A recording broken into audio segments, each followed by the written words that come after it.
السلام علیکم ورحمۃ اللہ وبرکاتہ۔ ان الحمد للہ نحمده ونستعینه ونستغفره ونعوذ باللہ من شرور انفسنا ومن سیئات اعمالنا، من يهده اللہ فلا مضل له ومن يضلل فلا هادی له، واشهد ان لا الہ الا اللہ وحدہ لا شریک له، واشهد ان محمدا عبده ورسوله۔ یا ایہا الذین آمنوا اتقوا اللہ حق تقاته ولا تموتن الا وانتم مسلمون۔ یا ایہا الناس اتقوا ربکم الذی خلقکم من نفس واحدۃ وخلق منها زوجها وبث منہما رجالا کثیرا ونساء واتقوا اللہ الذی تساءلون به والارحام ان اللہ کان علیکم رقیبا۔ یا ایہا الذین آمنوا اتقوا اللہ وقولوا قولا سدیدا یصلح لکم اعمالکم ویغفر لکم ذنوبکم ومن یطع اللہ ورسولہ فقد فاز فوزا عظیما۔ اما بعد فإن خیر الحدیث کتاب اللہ وخیر الہدی ہدی محمد صلی اللہ علیہ وسلم وشر الامور محدثاتها وكل محدثة بدعة وكل بدعة ضلالة الضلالة في النار۔ اعوذ باللہ من الشیطان الرجیم، بسم اللہ الرحمن الرحیم۔ وما ارسلنا من قبلك من رسول الا نوحی الیہ انہ لا الہ الا انا فاعبدون۔ محترم صدر اجلاس، اسٹیج پر جلوہ افروز موقر علماء کرام،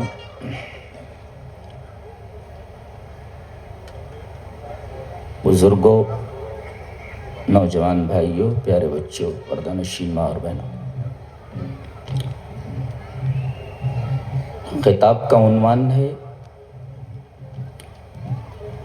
معاشرے کی اصلاح میں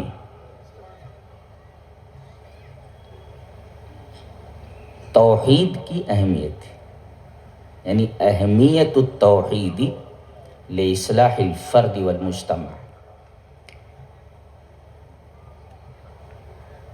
معاشرے کی اصلاح میں عقیدہ توحید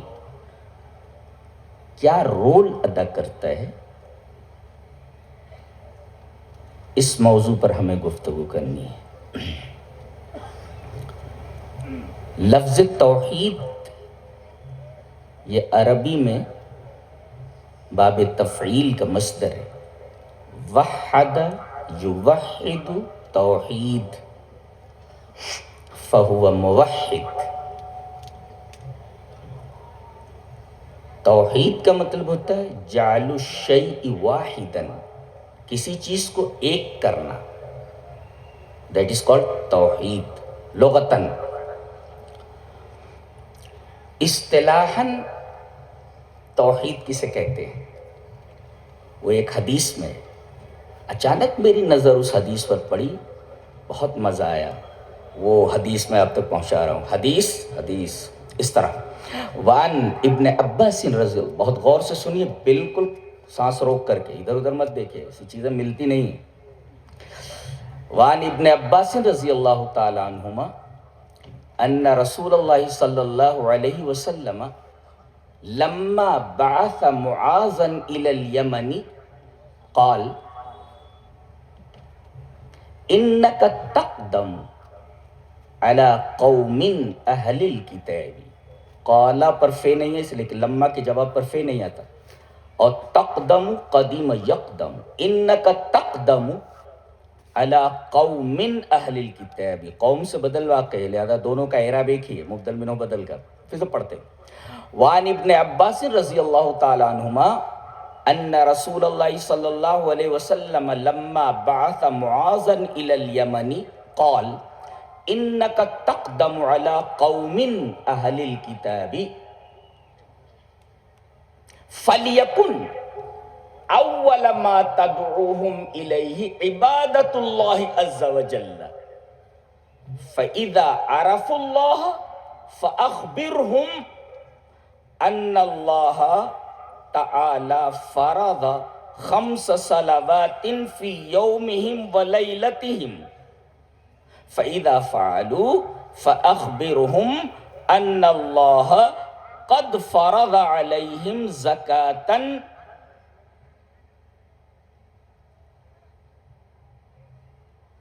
تؤخذ من اغنیائہم فترد الی فقرائہم فإذا اطاعوا بها فخذ منهم وتوقع اموال الکرائم. رواہ مسلم فی کتاب الایمان. دیکھیں یہ روایت مسلم شریف کتاب الایمان میں روایت پڑھ دی گئی. حضرت عبداللہ ابن عباس فرماتے ہیں کہ نبی کریم صلی اللہ علیہ وسلم نے حضرت معاذ ابن جبل کو جب یمن بھیجا تو جب وہ جانے لگے تو کہا سنو ایک بات سنو، جا تو رہے ہو، انک تقدم علی قوم اہل الکتاب، تم ایسی قوم کے پاس آ رہے ہو جو کتاب والی قوم ہے، اہل کتاب ہے. تو پہلے فَلْيَكُنْ أَوَّلَ مَا تَدْعُوهُمْ إِلَيْهِ عِبَادَةُ اللَّهِ عَزَّ وَجَلَّ، تو پہل جس چیز کی تم انہیں دعوت دو گے وہ دعوت کیا ہوگی؟ عبادت اللہ عز وجل، اللہ تبارک و تعالیٰ کی عبادت. گویا کہ عبادت اللہ = توحید، اس لیے کہ عبادت اللہ کا مطلب ہی ہے توحید. تو پہلے سب سے آپ جس چیز کی دعوت وہاں ان کے سامنے پیش کرو گے وہ عبادت اللہ عز وجل، اللہ تبارک و تعالیٰ کی عبادت. بالفاظ دیگر سب سے پہلے آپ توحید کی دعوت پیش کریں گے. جی اور لیکن امر ہے، یعنی یہی ضروری ہے کہ سب سے پہلے ان کے سامنے توحید کی دعوت رکھی جائے. ریپیٹ کرتا ہوں، فَلْيَكُنْ أَوَّلَ مَا تَدْعُوهُمْ إِلَيْهِ عِبَادَةُ اللَّهِ عَزَّ وَجَلَّ، سب سے پہلے جو دعوت تم ان کے سامنے پیش کرو گے وہ عبادت اللہ عز وجل. یہ عبادت اللہ عز وجل = توحید، اس کا نام توحید. تو گویا کہ اصطلاح میں لغت میں تو جعل الشیء واحدا، لیکن اصطلاح میں اللہ تبارک و تعالی ہی کی عبادت کا نام توحید ہے، جو اس حدیث میں ہے. اور سب سے پہلے یہی دعوت تمہاری ہونی چاہیے. اچھا اگر اس کو مان لیں تو فَإِذَا عَرَفُوا، یہ جملہ قابل غور ہے. علماء کی جناب میں ایک بہت عظیم الشان نکتہ علامہ ابن قیم رحمہ اللہ کا، غور سے سنو، ایسا بہت ڈیپ مطالعے کے اوپر مبنی چیزیں ہوتی ہیں. جی یہ نہیں کہا آپ نے جب مان لیں ایسا تو آگے یہ کرنا. توحید کی دعوت پہلے آپ پیش کر دیں، ٹھیک ہے. فَإِذَا عَرَفُوا اللَّهَ، جب وہ اللہ کی معرفت حاصل کر لیں. دقیق، جب وہ اللہ کی فَإِذَا عَرَفُوا اللَّهَ، یہ مسلم شریف کتاب الایمان کی روایت.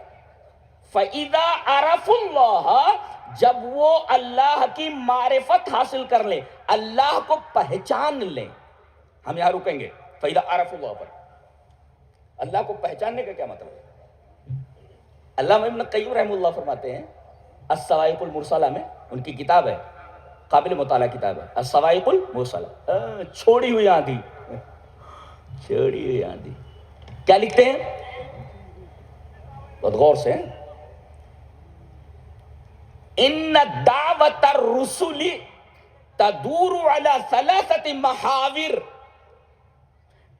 انبیاء جتنے بھی آئے دنیا میں اور جتنے بھی رسول آئے، سب کی دعوتوں کا ایکسس، سب کی دعوتوں کا محور جس کے اوپر ان کی پوری دعوت گھومتی ہے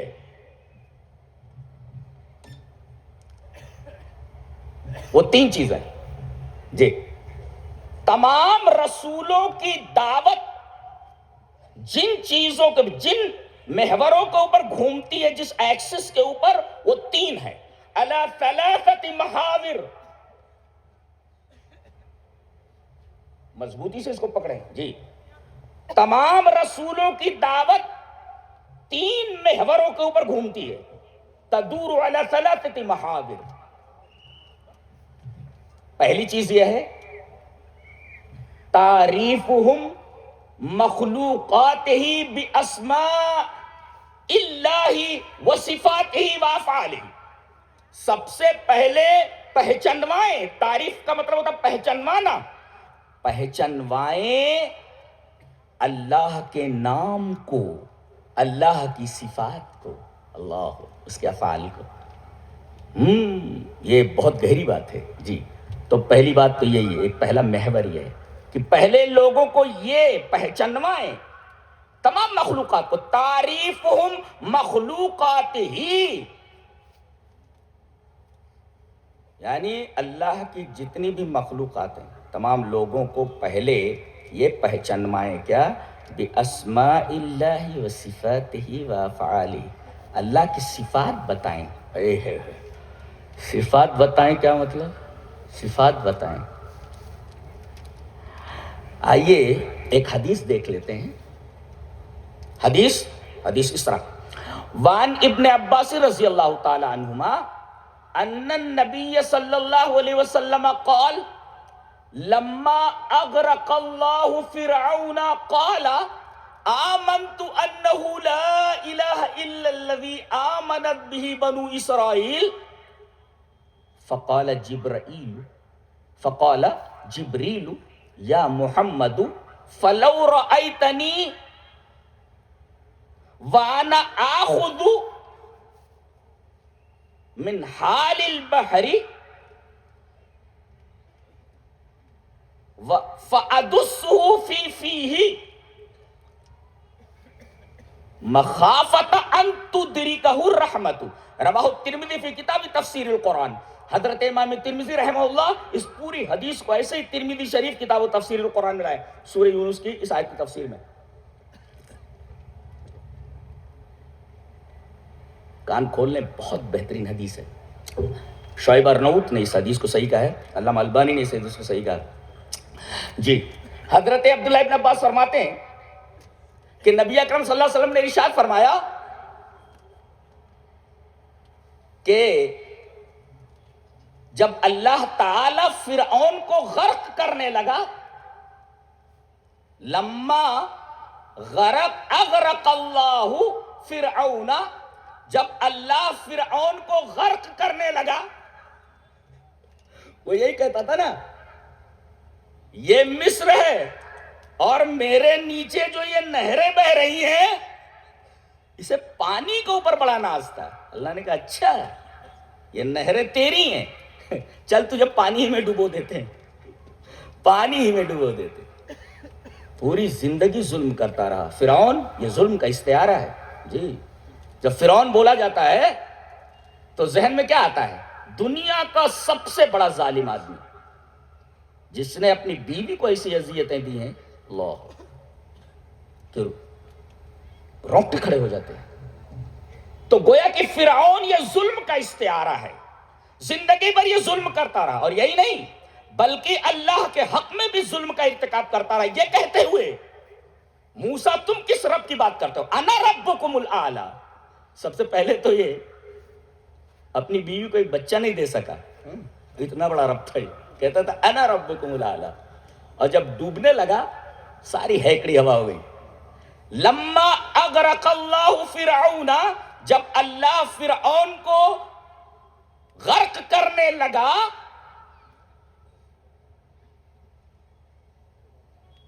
تو زندگی بھر جس کلمے سے انکار کرتا رہا، موت کو دیکھ کر کے سامنے کہہ بیٹھا آمنت انہ لا الہ الا الذی آمنت بہ بنو اسرائیل. ارے سیدھے سیدھے بول دیتا نا لا الہ الا اللہ، یوں گھما رہا ہے. میں ایمان لایا اس بات پر کہ نہیں ہے کوئی معبود سوائے اس کے جس کو بنی اسرائیل نے معبود مانا.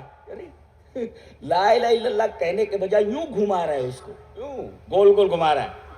میں ایمان لایا اس بات پر، آمنت انہ لا الہ الا الذی آمنت بہ بنو اسرائیل. میں اس بات پر ایمان لایا کہ نہیں ہے کوئی معبود مگر وہی جس پر بنی اسرائیل ایمان لائے ہیں. اب دیکھو نبی کریم صلی اللہ علیہ وسلم فرماتے ہیں کہ فقال جبریل، جبریل نے کہا یا محمد، اے محمد صلی اللہ علیہ وسلم، فلو رأیتنی وانا آخذ من حال البحر، آپ دیکھتے کہ میں سمندر کی مٹی نکال رہا تھا. انا آخذ من حال مانے کیچڑ، سمندر کا کیچڑ نکال کر کے فانا ادسہ فی فیہ، فرعون کے منہ میں وہ مٹی گھسا رہا تھا میں. کیوں؟ مخافت ان تدریکہ الرحمت، اس ڈر سے کہ کہیں اللہ کی رحمت اس آدمی کو بخش نہ دے. اللہ کتنا رحیم ہے اللہ، کتنا رحیم. جو ظلم کا استعارہ ہے فرعون کا وزن. جبرائیل نے جب یہ دیکھا کہ یہ تو کلمے کو گھما کر کے پڑھ رہا ہے، فوراً انہوں نے سمندر سے اس کی گہرائی سے کیچڑ نکالی اور اس کیچڑ کو فانا ادسہ فی فیہ، اس کے منہ میں کیچڑ کو گھسیڑنے لگا. نبی نے فرمایا ایسا کیوں کر رہے تو تم؟ جبریل نے کہا مجھے ڈر ہوا کہیں اللہ تبارک و تعالیٰ کی رحمت اسے معاف نہ کر دے. اللہ اللہ مخافت ان تدریکہ الرحمت، اس ڈر سے کہیں اللہ کی رحمت اس ظالم کو معاف نہ کر دے. تو ہم جیسے گنہگاروں کو کتنی خوشی ہوتی ہے یہ حدیث پڑھنے کے بعد، اور رونگٹے کھڑے ہو جاتے ہیں جب یہ معلوم ہوتا ہے کہ یہ جبریل جو نبی کریم صلی اللہ علیہ وسلم کے پاس وہی لے کر آتا تھا، یہ کئی ہزار سال پہلے اس وقت بھی وہاں موجود تھا جب فرعون کو اللہ تبارک و تعالیٰ سمندر میں غرق کر رہا تھا. کتنا عجیب و غریب فرشتہ ہے. کچھ سمجھ میں آیا؟ جی سمجھ میں آیا کچھ. یہ وہی فرشتہ ہے جو نبی پر وحی لا رہا ہے، یہ کہہ رہا ہے کہ میں اس وقت وہاں حاضر تھا کئی ہزار سال پہلے. کیسے اللہ کی مخلوقات ہے سب، یہ نور کے بنے ہوئے ہیں سب، نور کے بنے، اور ایک معزز فرشتہ ہے. اللہ تبارک و تعالی نے اس کے بڑے سارے اوصاف قرآن حکیم میں بیان کیے ہیں. اللہ اکبر. اللہ تبارک و تعالیٰ کی رحمت کا اندازہ لگائیے. وہ کہہ رہے ہیں کہ میں مٹی اس کے منہ میں ڈال رہا تھا کہ کہیں اللہ اس پر رحم نہ کر دے، اللہ اس پر رحم نہ کر دے، اللہ اس پر رحم نہ کر دے. تو اللہ تبارک و تعالیٰ کے اسماء اور صفات یہ ان کے سامنے بیان کرو. اللہ کو پہچنواؤ بے اسماء اللہ و صفاتہ، اللہ کے ناموں اور اس کی صفات کے ذریعے بتاؤ کہ اللہ کیسا ہے، اللہ کیا ہے، کتنا رحیم ہے. دیکھو یہ اس کی صفت بیان کی، رحمت کی انتہا ہے، رحمت کی انتہا. ظلم کے استعارے کو معاف کرنے کی بات آ گئی ہے. جبرائیل کو ڈر ہوا کہ کہیں اسے معاف نہ کر دیا جائے. تو پہلی چیز ہے کہ تمام رسولوں کی دعوت گھومتی ہے 3 محوروں پر. پہلا محور یہ ہے کہ اللہ کی مخلوقات کو تعارف کرایا جائے اللہ تبارک و تعالیٰ کا، اس کے ناموں اور اس کی صفات کے ذریعے کہ اس کی صفتیں کیسی ہیں، وہ کیسی صفات کا حامل. اور دوسرے الطریقۃ الموصلۃ الی اللہ، بتائیں کہ وہ راستہ کون سا ہے جس راستے پر چل کر کے بندہ اللہ تک پہنچتا ہے، یہ بتایا جائے. جی کہاں اللہ تبارک و تعالیٰ کی رضا تک پہنچتا ہے، یہ بتایا جائے. رسول نے بتایا ہے کون سا راستہ. چلیے وہ حدیث لے لیتے. حدیث اس طرح، وعن جابر بن عبد اللہ رضی اللہ تعالیٰ عنہ قال كنا عند النبي صلی اللہ علیہ وسلم فخط خطا وخط خطين عن يمينه وخط خطين عن يساره ثم وضع يده في الخط الاوسط فقال هذا سبيل الله ثم تلا هذه الايه وان هذا صراطي مستقيما فاتبعوه ولا تتبعوا السبل فتفرق بكم عن سبيلی، رواہ ابن ماجہ فی کتاب الایمان۔ حضرت امام ابن ماجہ شریف میں یہ حدیث ایسے ہی کتاب الایمان کے اندر لائے، راوی جیسا کہ معلوم ہوا حضرت جابر بن عبداللہ ہیں۔ حضرت جابر بن عبداللہ فرماتے ہیں کہ ہم لوگ نبی کریم صلی اللہ علیہ وسلم کے پاس بیٹھے ہوئے تھے، اچانک آپ نے ایک خط کھینچا، he drew a straight line، آپ نے ایک لمبا خط کھینچا، ایک سیدھی لکیر کھینچی، اور اس سیدھی لکیر کے دائیں طرف 2 لکیریں اور اس کے بائیں طرف 2 لکیریں، کتنے ہوئے؟ 4۔ دنیا پریشان ہے ان چاروں کے پیچھے، انہیں چاروں کے پیچھے پریشان ہے۔ ایک سیدھی لکیر کے دائیں جانب 2 لکیر ہے، بائیں جانب 2 لکیر ہے، اور آپ نے بیچ والی لکیر کے اوپر ہاتھ رکھا۔ نقطہ دیکھیں عقیدے کا، ثم وضع يده في الخط الاوسط۔ فی کس لیے آتا ہے؟ فی آتا ظرفیت کے لیے، جیسے یہ ہے فی کسی چیز کے اندر داخل کر رہا فی، تو آپ نے اس لکیر کے اندر انگلی ڈال دی؟ لا لا لا لا، فی الخط الاوسط، علی الخط الاوسط کہنا چاہیے تھا نا، فی الخط الاوسط۔ اس کا مطلب فی کا مطلب علی ہوتا ہے، جب یہ عقیدے کے باب میں آئے تھے۔ اَأَمِنْتُم مَّن فِي السَّمَاءِ، کیا تم بے خوف ہو گئے اس سے جو آسمانوں میں ہے، جو آسمان میں ہے؟ ہاں، آسمان کا مطلب یہاں بلندی ہے، فی جہت العلو، یہ مطلب ہے وہاں السماء، اور فی کا مطلب علی ہے، علی، ہاں، علی السماء یعنی فی جہت العلو۔ ثم وضع يده في الخط الاوسط، سمجھ میں آیا؟ چلو چھوڑو جی، ہاں علماء سمجھ گئے جی۔ ثم وضع يده في الخط الاوسط فقال هذا سبیل اللہ، یہ اللہ کا راستہ ہے۔ اللہ کا راستہ بولے تو اللہ کا راستہ، یہی راستہ ہے جو اللہ تک پہنچتا ہے۔ الطریقۃ الموصلۃ الی اللہ ھذا سبیل اللہ وہ صراط المستقیم۔ تو یہ بتایا جائے کہ وہ کون سا راستہ ہے، پہلے اللہ تبارک و تعالیٰ کا تعارف کرایا جائے اس کے اسماء اور اس کی صفات کے ذریعے، اور دوسرے بتایا جائے کہ وہ راستہ کون سا ہے جو اللہ تبارک و تعالیٰ کی رضا تک پہنچتا ہے۔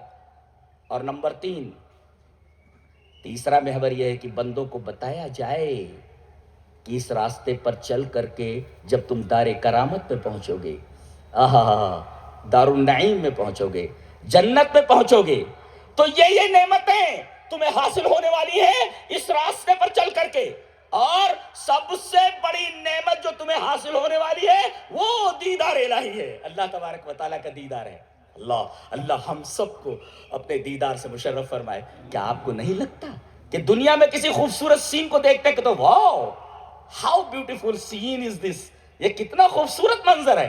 بتائیے، بعض سینز ایسے ہوتے ہیں کہ آدمی مبہوت ہو جائے دیکھ کر کے۔ بتائیے، جب یہاں دنیا کے بعض مناظر کو دیکھ کر کے آدمی کے اوپر ایک ہیبت طاری ہو جاتی ہے، اس کا وجدان مہک اٹھتا ہے، بتائیے ان تمام جمالوں کا خالق کتنا جمیل ہوگا، اندازہ لگائیے۔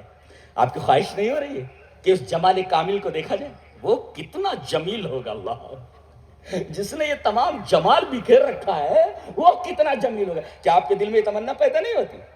ارے یہ جمال جو تم دیکھ رہے ہو، یہ تمام جمال ناقص جمال، سب ناقص جمالات ہیں جی، ناقص ہیں۔ یہ جمال کامل کا دیدار جنت میں ہونے والا ہے۔ یہ بتاؤ کہ اللہ تبارک و تعالیٰ کا دیدار ہونے والا ہے، تو گویا کہ دعوت الرسل تدور علی 3 محاور، 3 محوروں کے اوپر گھومتی ہے۔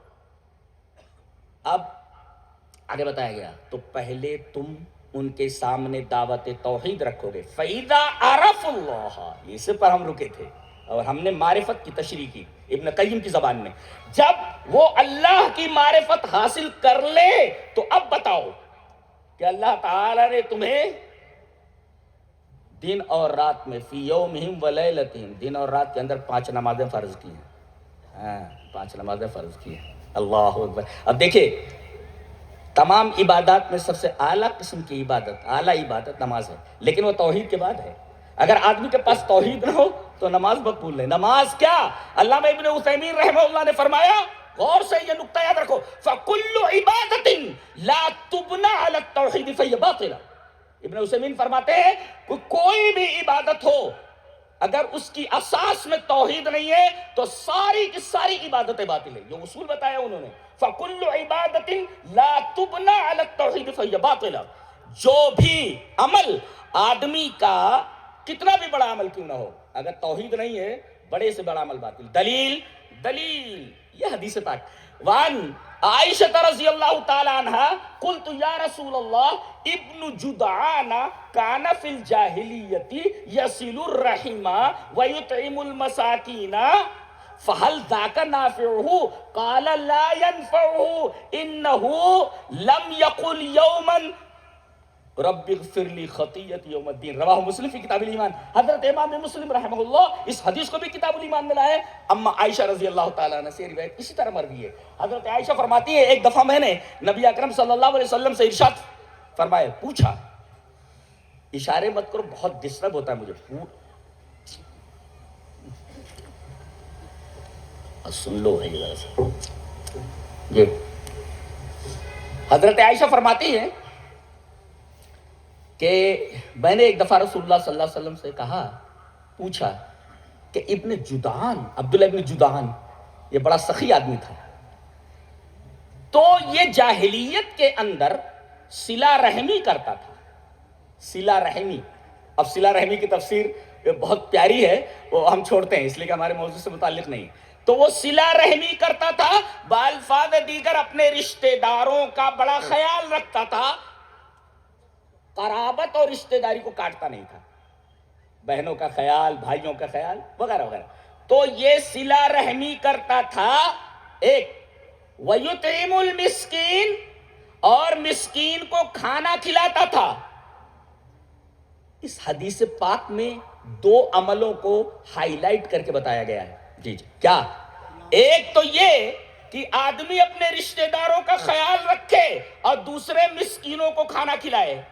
آج دیکھو سکھوں کو دیکھو, باقاعدہ ان کے ہاں بھوکوں کو کھانا کھلانا, مسکینوں کو کھانا کھلانا, بھوکے کو کھانا کھلانا, یہ ان کے دین کے اندر ایک اعلیٰ درجے کا عمل مانا جاتا ہے. جی اعلیٰ درجے کا عمل.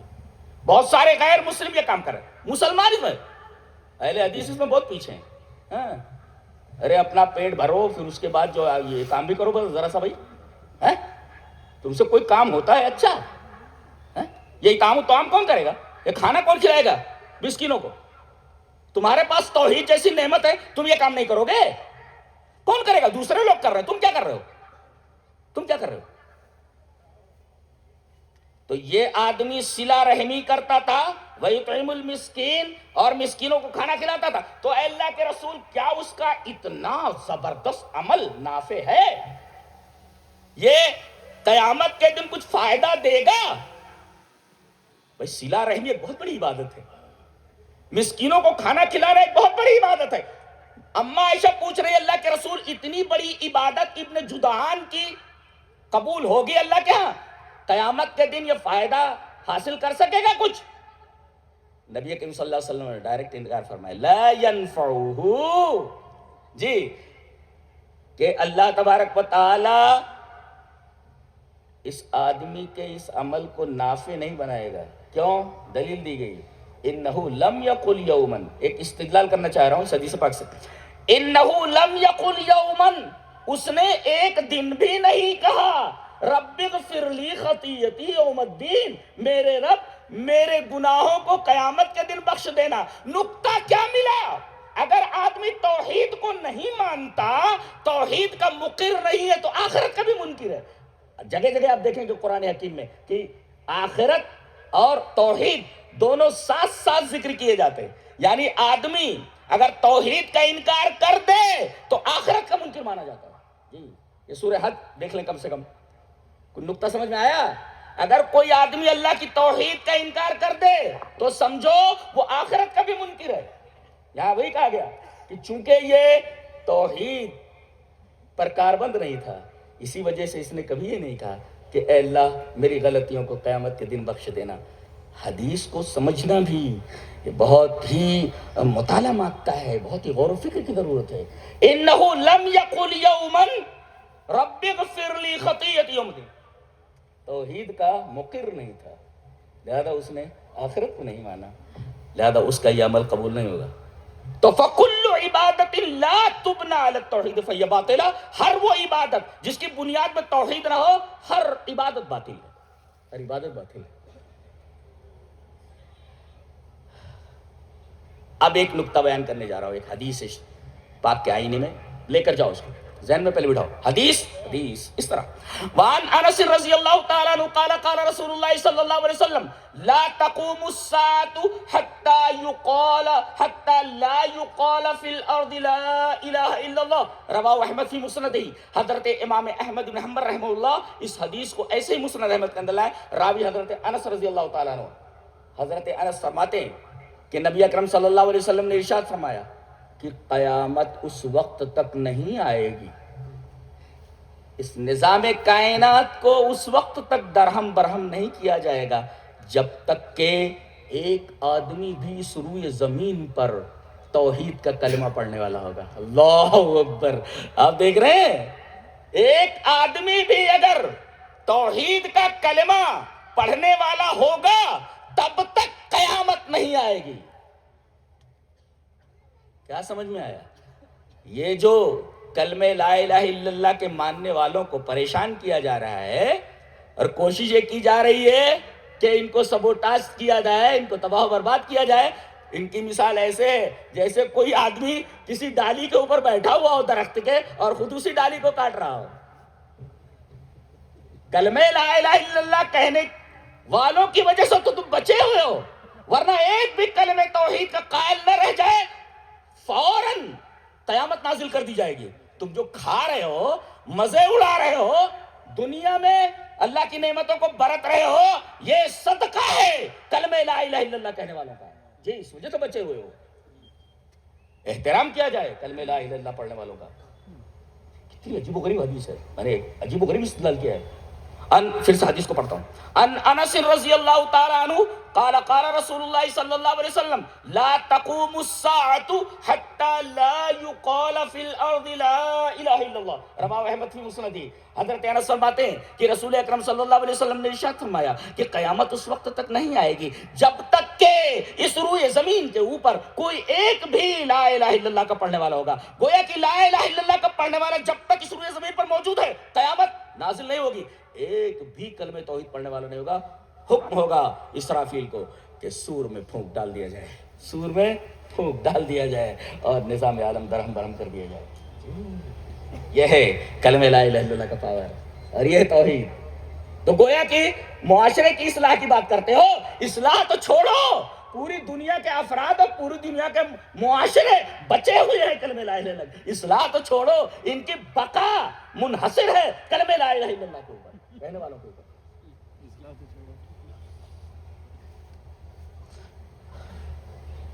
اب ہم آگے بڑھ کر یہ بتانے والے ہیں، یہ بتائیے آدمی کی تخلیق کا مقصد کیا ہے؟ جنوں اور انسانوں کی جو مکلف ہے، اللہ نے فرمایا سورہ ذاریات میں ایک عجیب و غریب استدلال، وَمَا خَلَقْتُ الْجِنَّ وَالْإِنسَ إِلَّا لِيَعْبُدُونَ۔ غور سے میں دیکھو، ما نافیہ کے بعد اللہ سے اگر استثناء ہو تو یفید الحصر والقصر، یعنی انسانوں اور جنوں کی تخلیق کا مقصد ہی میری عبادت ہے، میری عبادت ہے۔ اب یہ جوڑیے ابن جدعان والی بات سے کہ اگر کوئی آدمی توحید نہیں مانتا تو جتنے بڑے نیک عمل کر لے ایک بھی عمل اس کا نافع نہیں ہے، اور عمل نافع نہیں ہوا توحید چھوڑ دینے کی وجہ سے، تو گویا کہ آدمی نے اپنی زندگی کا، اپنی تخلیق کا مقصد ہی فوت کر دیا۔ اس سے بڑا نقصان آدمی کے لیے کیا ہو سکتا ہے؟ اس سے بڑا خسارہ کیا ہو سکتا ہے کہ آدمی اپنی تخلیق، ارے بھائی کسی کو بھیجا گیا تھا کسی کام سے، اس نے وہ کام کیا ہی نہیں، ناکام ہو گیا وہ، تو تم کو پیدا کیا گیا تھا اللہ کی عبادت کے لیے، تمام عبادتیں تم نے کر لی جو بظاہر عبادتیں ہیں، غریبوں کو کھانا کھلانا، یہ نیکی کرنا، وہ نیکی کرنا، لیکن تمہارے پاس توحید نہیں ہے۔ اللہ نے فرمایا میں نے اس لیے پیدا کیا ہے تاکہ وہ میری عبادت کریں۔ اس کا مطلب اگر عبادت نہیں ہے تو آپ کے سارے اعمال باطل ہیں۔ گویا کہ توحید نہ ہونے کی وجہ سے مقصد تخلیق انسانی آپ کو فوت کر دیتا ہے، یہ مطلب ہے اس کا۔ اور علامہ ابن عثیمین رحمہ اللہ نے بالکل صحیح فرمایا، فَكُلُّ عِبَادَةٍ لَا تُبْنَى عَلَى التَّوْحِيدِ فَهُوَ بَاطِلٌ، کہ ہر وہ عبادت جس کی بنیاد توحید کے اوپر نہ ہو باطل ہوتی ہے۔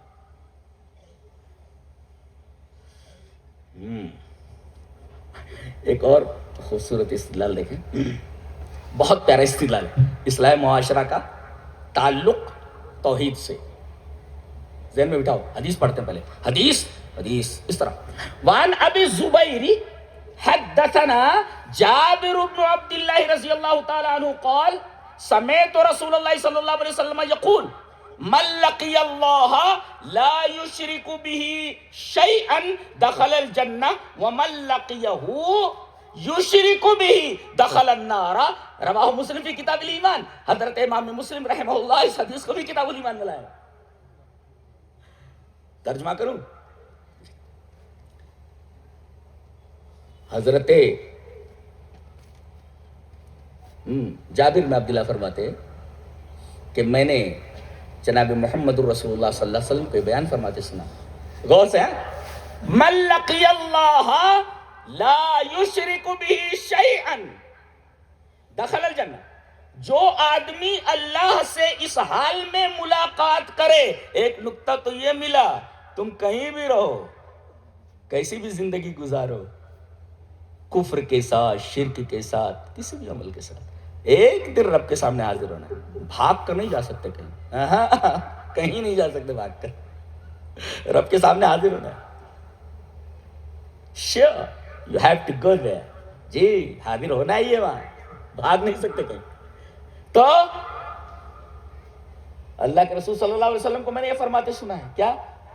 من لقی اللہ لا یشرک به شیئا، جو آدمی اللہ سے ملاقات کرے اس حال میں کہ اس کے ساتھ اس نے شرک نہ کیا ہو، تو ایک تو ملاقات ضروری ہے، ملاقات ضروری ہے، اور ہر ایک کو رب کے سامنے حاضر ہونا ہے، پہنچنا ہے وہاں پر۔ اگر شرک کر کے نہیں گیا ہے اور ملاقات ہوئی، دخل الجنہ، اللہ اسے جنت میں داخل کرے گا۔ اچھا اب دیکھو، وَمَن لَقِيَهُ يُشْرِكُ بِهِ، اور جو اللہ سے اس حال میں ملاقات کرے کہ اس سے شرک کر رہا ہے اس کے ساتھ، تو دخل النار، رواہ مسلم کی کتاب ایمان، جہنم میں داخل ہوگا۔ استدلال دیکھیں، استدلال ایک شارح اس کا استدلال کرتا ہے، کتنا بڑا، ذہن میں بٹھاؤ اس کو۔ اذا كان التوحید سببا فی دخول الجنت فکیف لا یکون سببا لاصلاح المعاشرہ، لاصلاح الدنیا والفرد والمجتمع۔ یہ استدلال کہ اگر توحید سبب ہے کسی کو جنت میں داخل کرنے کا، تو جنت تو بہت بڑی چیز ہے، تو جب جنت میں داخل کرنے کا سبب اگر توحید ہے تو کیا وہ سبب نہیں بن سکتا معاشرے کی اصلاح کی؟ پکڑو اس کو، یہ دلیل پکڑو۔ اذا كان التوحید سببا فی دخول الجنہ فکیف لا یکون سببا لاصلاح المعاشرہ لاصلاح المجتمع والفرد۔ یہ نکتہ ایک شارح نے ذکر کیا ہے، جس کو میں نے اسی کی زبان میں پیش کر دیا عربی میں۔ ایک حدیث پڑھی گئی، اس حدیث سے یہ استدلال کیا گیا۔ یہ ایک اور فائدہ، ایک ہوتا ہے کوئی آدمی عمل کرے تو اس عمل کا فائدہ اسے پہنچتا ہے۔ بڑی گہری بات کہنے جا رہا ہوں، لے کر کے جاؤ۔ اسلام کو فلسفہ پیش کیا جا رہا ہے، گہرا ہے۔ ایک آدمی ہوتا ہے، وہ کوئی نیک عمل کرتا ہے تو اس عمل کا فائدہ اسے پہنچتا ہے۔ توحید ایک ایسی چیز ہے کہ آدمی کو توحید کا فائدہ تو موحد کو پہنچتا ہی ہے، اس کا فائدہ دوسرے گنہگار کو بھی پہنچ جاتا ہے۔ گویا کہ توحید لازم ہی نہیں، بطرز نحو متعدی ہے۔ دلیل یہ حدیث پاک، وعن ابن عباس رضی اللہ تعالی عنہما قال سمعت رسول اللہ صلی اللہ علیہ وسلم یقول ما من مسلم يموت فيقوم على جنازته 40 رجلا لا يشركون بالله شيئا الا شفعوا فيه، رواہ ابو داؤد فی کتاب الجنائز۔ حضرت امام ابی داؤد رحمہ اللہ اس حدیث کو ایسے ہی ابو داؤد شریف کتاب الجنائز کے اندر لائے، راوی حضرت عبداللہ ابن عباس ہیں۔ حضرت عبداللہ ابن عباس فرماتے ہیں کہ میں نے جناب محمد رسول اللہ صلی اللہ علیہ وسلم کو یہ بیان فرماتے سنا کہ کوئی گنہگار، کوئی مسلمان مر جائے، ما من مسلم یموت، کوئی بھی مسلمان مر جائے اور گنہگار ہو، فیقوم علی جنازتہ 40 رجلا، اور اس کے جنازے میں 40 ایسے آدمی شریک ہو جائے کہ لا یشرکون باللہ شیئا، جو پکے موحد ہوں، توحید والے ہوں، جو اللہ کے ساتھ کچھ بھی شرک نہیں کرتے، تو اللہ ان کی سفارش کو قبول کر لیتا ہے۔ کون سی سفارش کرتا ہے؟ کن کن کو دعا یاد ہے وہ؟ ارے بعض لوگ تو اس کو دھیرے پڑھ لیتے، تو آپ کھڑے رہتے خالی کیا پڑھتے؟ اللہم اغفر لحینا ومیتنا وشاہدنا وغائبنا الى آخر الحدیث، الى آخر الدعا۔ کیا؟ اے اللہ ہمارے زندے کو بخش دے، ہمارے مردے کو بخش دے۔ تو یہ سفارش کی جا رہی ہے نا اس کے تعلق سے، تو یہ جو سفارش کی اللہ شف، اسی وجہ سے لفظ شفاعت استعمال کی گئی جی، تو یہ جو سفارش کر رہا ہے دعا کرنے والا، اس کی سفارش قبول کر لی جاتی ہے۔ یہ کون ہے بھائی؟ یہ وہ آدمی ہیں 40 جو شرک نہیں کرتے اللہ کے ساتھ، تو ان کے شرک نہ کرنے کا فائدہ انہیں تو خود پہنچ ہی رہا ہے کہ جنت میں داخل ہونے والے ہیں اس حدیث کے تحت کہ من لقی اللہ لا یشرک بہ شیئا دخل الجنہ۔ یہاں دیکھیے اس توحید کا فائدہ ایک گنہگار مردے کو پہنچ رہا ہے کہ 40 ایسے آدمی اس کی نماز جنازہ میں شریک ہو جائے، نماز جنازہ پڑھنے، جو شرک نہ کرتے ہوں، تو ان کی اس توحید کا فائدہ اس گنہگار میت کو پہنچ جائے کہ اللہ ان کی سفارش قبول کر لیتا ہے۔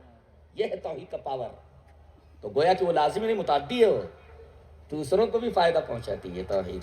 اسی وجہ سے تمام لوگوں کو یہ ضروری ہے کہ اپنے بچوں کو پہلے توحید سکھائیں، توحید، اور نبی کریم صلی اللہ علیہ وسلم کو اسوہ بھی اس سلسلے میں موجود ہے۔ دلیل یہ حدیث پاک۔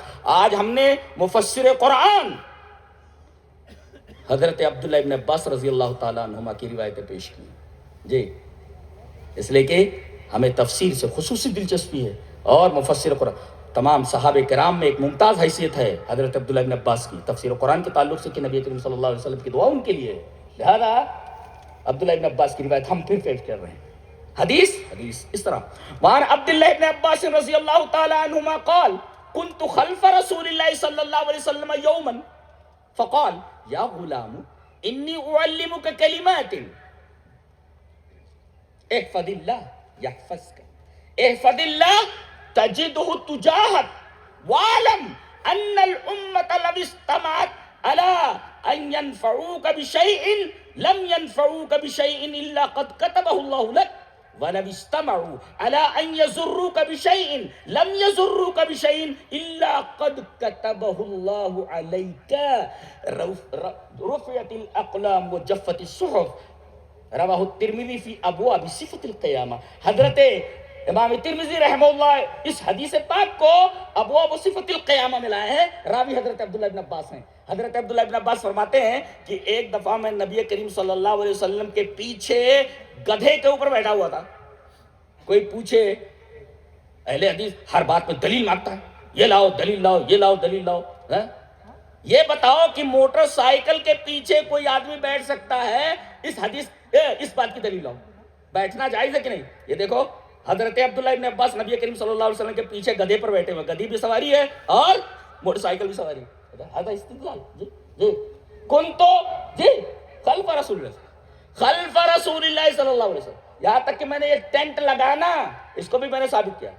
وہ دیکھو نیٹ کے اوپر ایک تقریر پڑی ہوئی ہے نبی کریم صلی اللہ علیہ وسلم کا خطبہ حجۃ الوداع یہ ہے. تقریباً 13 منٹ تک میں نے وہ پورا خطبہ منہ زبانی بیان کیا. اللہ اکبر. اس میں احناف علماء بھی تھے اور انہوں نے الحمدللہ دانتوں میں انگلیاں دے لی. 13-14 منٹ تک مکمل خطبہ عربی میں. جی اس میں نے کہا کہ نبی کریم صلی اللہ علیہ وسلم جہاں کھڑے ہوئے ہیں ایک اونٹنی پر ہیں. جی اونٹنی پر آپ خطبہ دے رہے ہیں تو یہ تو اسٹیج ہو گیا. اور ایک صاحب اس میں آپ دیکھیے کہ وہ سایہ کیے ہوئے ہیں. جی تو کون سی ایسی بات ہے جو قرآن اور حدیث سے ثابت نہیں ہے؟ اب دیکھیے یہاں موٹر سائیکل کے پیچھے کوئی بیٹھ سکتا ہے. کنت خلف رسول اللہ صلی اللہ علیہ وسلم, میں رسول اللہ صلی اللہ علیہ وسلم کے پیچھے تھا, گدھے پر بیٹھا ہوا ہے. ایک دن آپ نے فرمایا یا غلام, بچے. ایک دفعہ یہ رات کا عمل دیکھنے گئے تھے جی, اپنی خالہ میمونہ کے پاس پہنچے اور کہا کہ اماں, حضرت میمونہ ان کی خالہ ہے, کہا کہ آج میں یہ رہوں گا.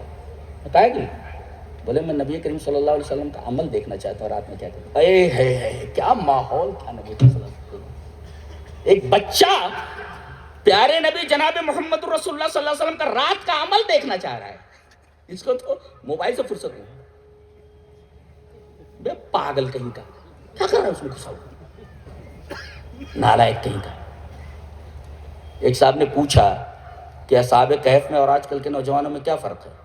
میں نے کہا کہ اصحاب کہف وہ تھے جنہوں نے دین کے لیے دنیا کو چھوڑ دیا, اور آج کل کے نوجوان انہوں نے دنیا کے لیے دین کو چھوڑ دیا.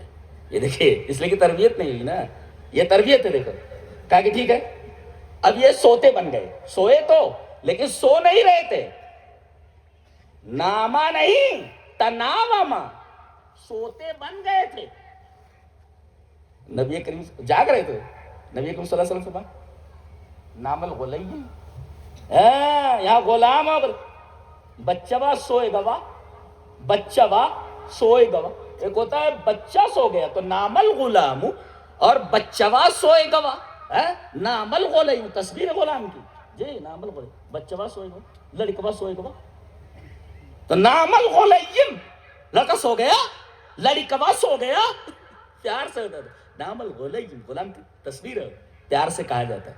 جی اور یہ جاگ رہے تھے. جیسے نبی کریم صلی اللہ علیہ وسلم تہجد کے لیے کھڑے ہوئے, یہ غلط سمت میں آ کر کھڑے ہو گئے. نبی کریم صلی اللہ علیہ وسلم کے کان پکڑا اور دائیں طرف کر لیا, اس لیے کہ امام بائیں طرف ہوتا ہے نا. کس طرف ہوتا ہے, دائیں کہ بائیں؟ ہاں, اور لگے رہو اسی میں, لگے رہو, آتا جاتا کچھ نہیں, لگے رہو موبائل. دین نہیں سیکھنا علماء سے, جڑو علماء سے.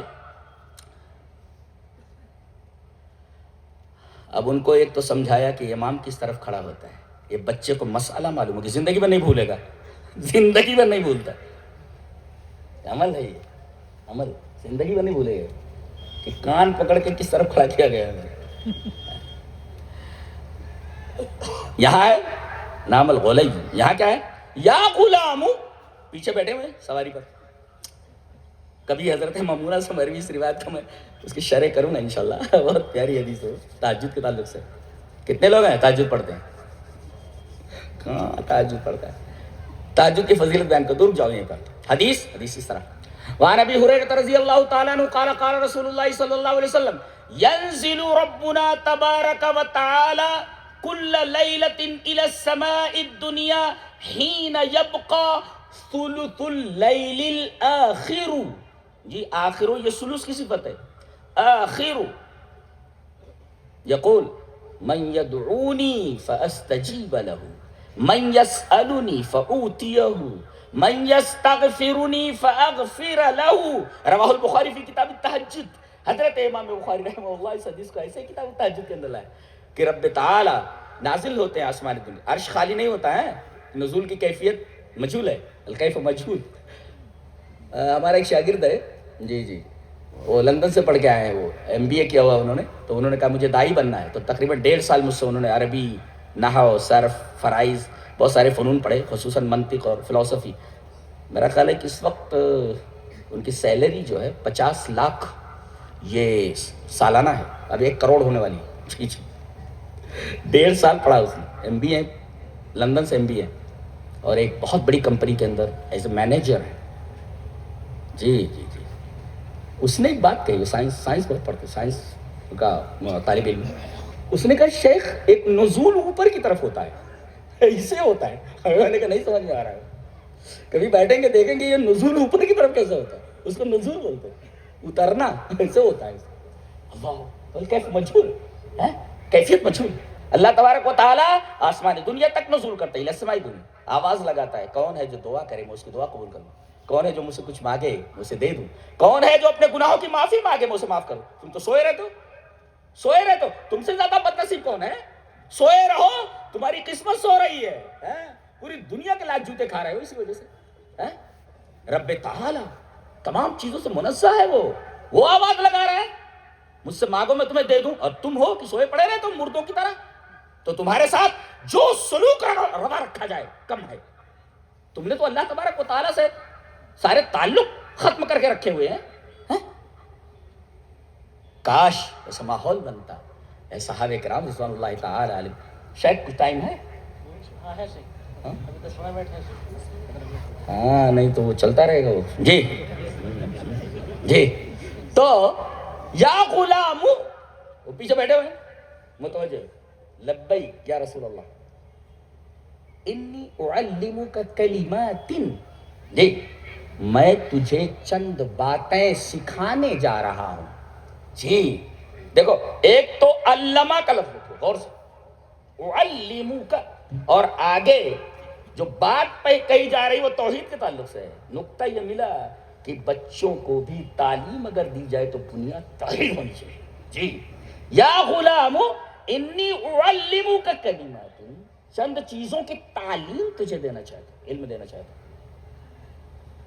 آگے فرمایا احفظ اللہ یحفظک.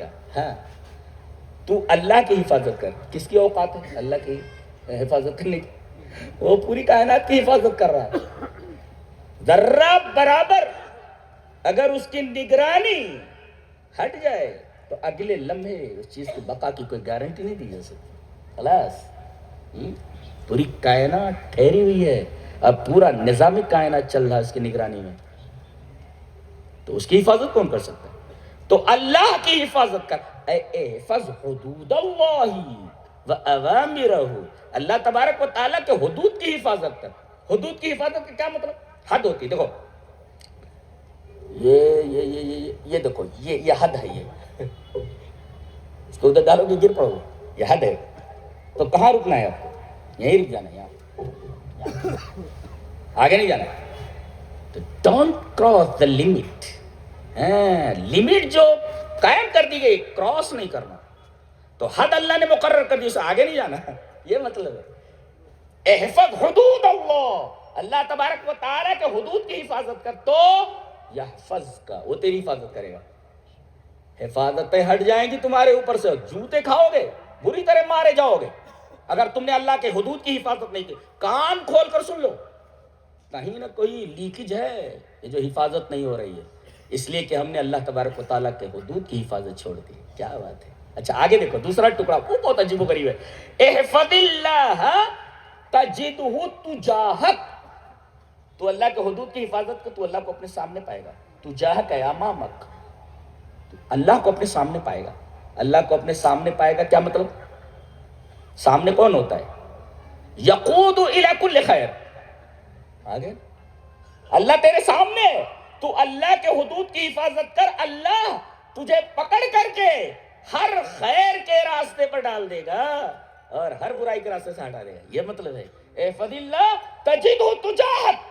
تو اللہ کے حدود کی حفاظت کر، اللہ تیرے سامنے ہوگا اور تیرا ہاتھ پکڑ کر ہر خیر کے کام پر، یدل علی کل خیر ویحفظ من کل سوء من کل مکروہ، ہر ناپسندیدہ چیز سے تجھے ہٹا دے گا اور ہر خیر کی طرف تیری رہنمائی کرے. یدل علی کل خیر. اچھا یہ ہو گیا احفظ اللہ. اذا سألت فاسأل اللہ، مانگ تو اللہ سے مانگ. یہاں یہ دیکھا گیا لوگوں کو اپنی فکر نہیں ہے، وہ جو مر گئے ان کی فکر ہے. چونا اب تو یہ بدعت آگے بڑھ کر کے وہ سب دیا ہوا جلانے لگے ہو. کہاں پہ؟ قبروں پر. لا لا لا، حیرت انگیز بات ہے. ارے بھائی یہ تو کہیں جا کر رکے گی؟ ینتہی لا حد، یا نہیں اس کا کوئی حد ودا نہیں، چلتی رہے گی؟ یہ کیا ہو رہا ہے؟ یعنی اپنی زندگی کو سفید کرو، اوپر سے قبروں کو چونا کاری کرنے سے کیا ملنے والا ہے مرے ہوئے آدمی کو؟ اس کے ساتھ تو اس کا عمل گیا نا، اس کے ساتھ اس کا عمل گیا. اللہ اکبر، اللہ کے حدود کی حفاظت ہے. اچھا آپ نے آگے فرمایا وَعَلَمْ أَنَّ الْأُمَّةَ لَوِ اجْتَمَعَتْ، یہ آپ کے لیے سن لو، جان لے میرے بچے کہ اگر پوری کائنات کے تمام لوگ مل کر تجھے نقصان پہنچا، تجھے نفع پہنچانا چاہیں تو اتنا ہی نفع پہنچا سکتے ہیں جتنا اللہ نے تیرے لیے لکھ دیا ہے. اور اگر سارے دنیا کے لوگ مل کر کے تجھے نقصان پہنچانا چاہیں تجھے نقصان نہیں پہنچا سکتے مگر اتنا ہی جتنا اللہ نے تیرے خلاف لکھ دیا ہے. رفعت الاقلام، قلم اٹھا لی گئی، وجفت الصحف، صحیفے سوکھ گئے. اب کسی چیز کی ضرورت نہیں، اللہ وقت نہیں، ورنہ رفعت الاقلام اور جفت الصحف کو مقادیر کے تناظر میں سمجھا تھا میں، اس کے پرسپیکٹو میں. کیا مطلب ہے رفعت الاقلام اور جفت الصحف کا؟ تو ایک تو یہ فرمایا گیا کہ مانگ تو اللہ سے مانگ. وَإِذَا اسْتَعَنْتَ فَاسْتَعِنْ بِاللَّهِ، مدد طلب کر تو صرف اللہ سے. یہاں دیکھو مسجد خالی ہے اور آستانے آباد ہیں کہ یہاں نہیں ملتا وہاں ملتا ہے. کہاں جا رہے ہو؟ اَيْنَ تَذْهَبُونَ، کہاں جا رہے ہو بھائی؟ جہاں ملتا ہے وہاں کہتے ہو ملتا نہیں، اور جہاں نہیں ملتا وہاں جا رہے ہو کہتے ہو کہ ملتا ہے یہاں. اِذَا سَأَلْتَ فَاسْأَلِ اللَّهِ، یہ نبی بچے کو بتا رہے ہیں جب مانگ تو اللہ سے مانگ اور مدد مانگ تو صرف اللہ سے مانگ. اور یہ تصور دیا گیا ہے کائنات کی کوئی طاقت تمہیں نقصان نہیں پہنچا سکتی، اس لیے کہ اللہ تمہارے ساتھ ہے. وہی جو فیصلہ کرے گا وہی ہوگا. اللہ کے فیصلے کے اندر کوئی دخل اندازی نہیں کر سکتا. نکتہ یہ ملا کہ بچپن ہی سے اپنے بچوں کو توحید کی تعلیم دے تاکہ یہ بچے دیکھو. ابو کتنا ٹائم جی چلیے وہ حدیث پڑھ لیتے ہیں. حدیث اس طرح وعن ابی ہریرہ رضی اللہ تعالی عنہ عن النبی صلی اللہ علیہ وسلم قال سبعۃ یظلهم اللہ فی ظلہ یوم لا ظل الا ظلہ الامام العادل والشاب نشأ فی عبادۃ اللہ ورجلان تحابا فی اللہ اختلفا وتفرقا علیہ، اجتمعا علیہ وتفرقا علیہ. ورجل دعته امرأة ذات منصب وجمال فقال إني أخاف الله ورجل تصدق بصدقة حتى لا تعلم يمينه ما تنفق شماله. کبھی کبھی ایسا الٹا ہے، دائنے ہاتھ میں خرچ کے بائیں ہاتھ میں، یہ سب الٹا ہے. مسلم کتاب الزکاة جو روایت میں پڑھ رہا ہوں. ورجل ذکر اللہ خالیا ففاضت عیناہ رواہ مسلم فی کتاب الزکاة. حضرت امام مسلم رحمہ اللہ اس حدیث کو ایسے کتاب الزکاة میں لائے. راوی حضرت ابو ہریرہ ہے. حضرت ابو ہریرہ فرماتے 7 آدمی ایسے ہوں گے جو اللہ کے عرش کے سائے کے نیچے ہوں گے. جی اس میں ایک ہے انصاف کرنے والا حاکم، اور دوسرا وَشَابٌ نَشَأَ فِي عِبَادَةِ اللَّهِ. دیکھو وَشَابٌ ایسا نوجوان جو اللہ کی عبادت میں پلا بڑا ہو، اے تربا ونما فی طاعت اللہ و عبادتہ. ایسا بند کر دیا جیسے. وآخر دعوانا الحمدللہ رب العالمین.